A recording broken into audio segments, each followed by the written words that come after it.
एक गुलाम था कुतुबुद्दीन ऐबक। वो गुलामी से लेकर बादशाहत तक का सफर उसने देखा। जब वह बचपन में छोटा था तो मध्य एशिया मिडिल ईस्ट तुर्किस्तान में उसका जन्म हुआ था और वहीं पर जनजाति लोग घुमा फिरा करते थे।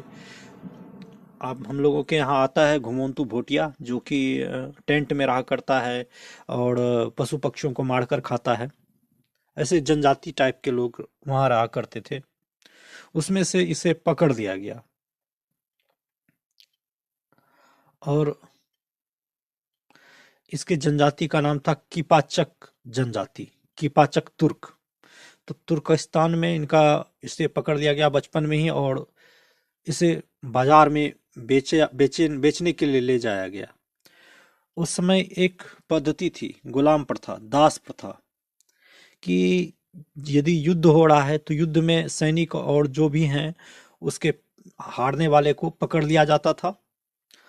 उसके घर परिवार के लोगों को पकड़ लिया जाता था, महिलाओं को पकड़ लिया जाता था। पहले का समय बहुत क्रूर था और मानवता नाम की कोई चीज नहीं थी। बस एहसास नहीं किया जा सकता उस जुल्म का जो कि एक समय हुआ करता था मानव जाति पर। मनुष्य मनुष्य को गुलाम बना लिया करता था।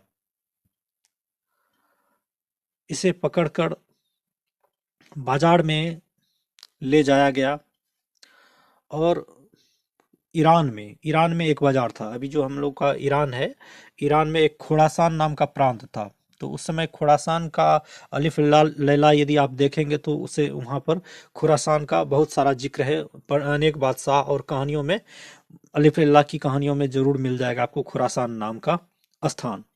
तो आज भी वहाँ एक जो खुरासान प्रांत है, वहाँ निसापुर नाम का एक मार्केट हुआ करता था उस जमाने में, मध्यकाल में। तो वहाँ उसे बेचने के लिए लाया गया, जहाँ पे हार बाजार लगता था गुलामों का और लोग गुलाम का मोल भाव करते थे, उसके गुण को परखते थे और उसे खरीद कर अपने घर ले जाते थे।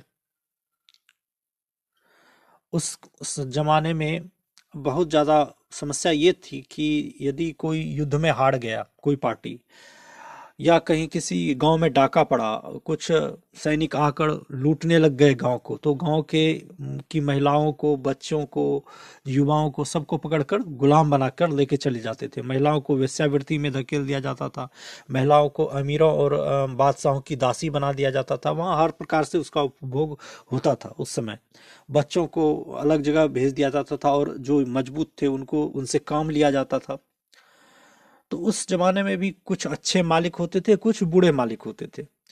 जिस गुलाम को अच्छा मालिक मिल जाता था तो वह बहुत खुश होता था, उसका भाग्य ही अच्छा था, क्योंकि यदि मालिक अच्छा हो तो बिल्कुल कोई दिक्कत नहीं है।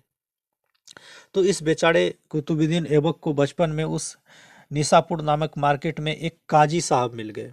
जैसे हम लोग के यहाँ भी न्यायाधीश हैं, जज हैं, तो जज बुद्धिमान होते हैं और बुद्धिमान होने के कारण पढ़े लिखे होते हैं, काबिल होते हैं, सारी दुनिया भर की जानकारी होती है, धार्मिक जानकारी होती है, भौतिक जानकारी होती है, कानूनी जानकारी होती है और उनके पास पावर भी होता है। उसी तरह उस जमाने में एक बेहद ही पढ़े लिखे और विद्वान शख्स थे, फखरुद्दीन अब्दुल अजीज कुकी।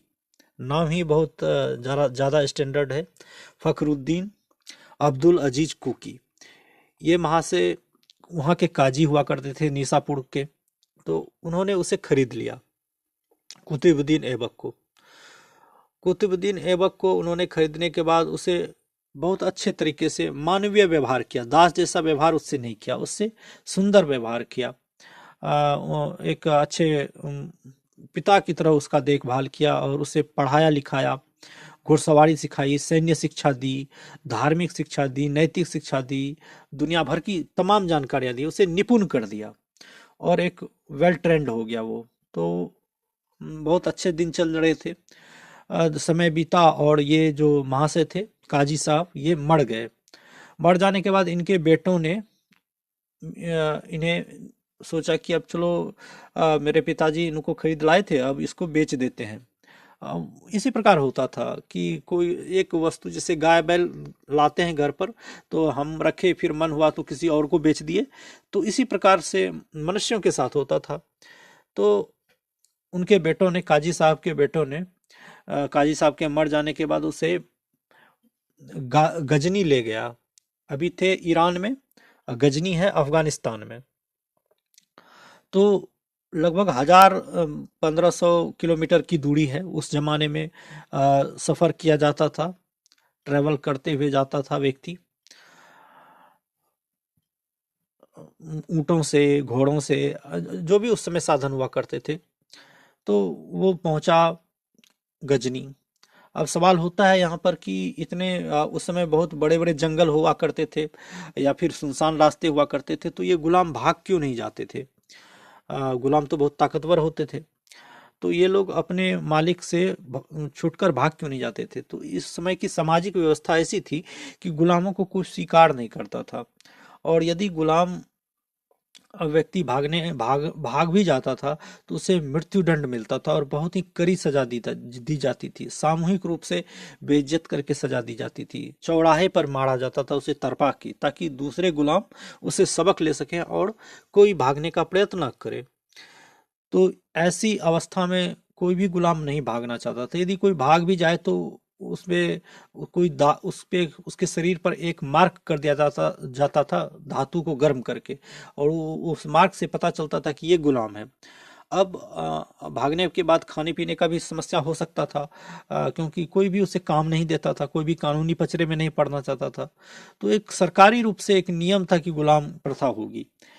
इसी को देखते हुए तब आगे जाके एक समय आता है जब ये तो गाजी गाजी गजनी पहुंच चुका, कुतुबुद्दीन ऐबक। इसके बाद गजनी में, वहां पे उस समय मोहम्मद गौरी शासन करता था। गौरी जो पृथ्वीराज चौहान ने जिसको मारा था। अ,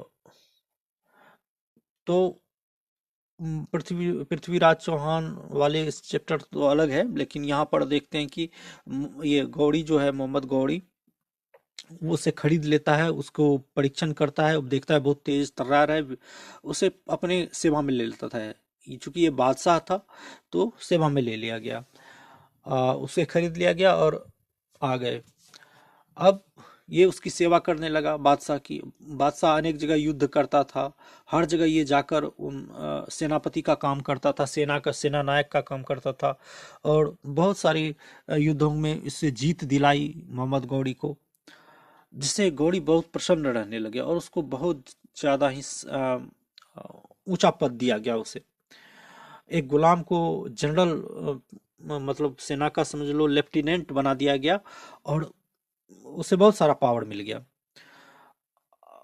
धीरे धीरे भारत के अनेक अनेक जगहों पर उसने लड़ाइयाँ लड़ी।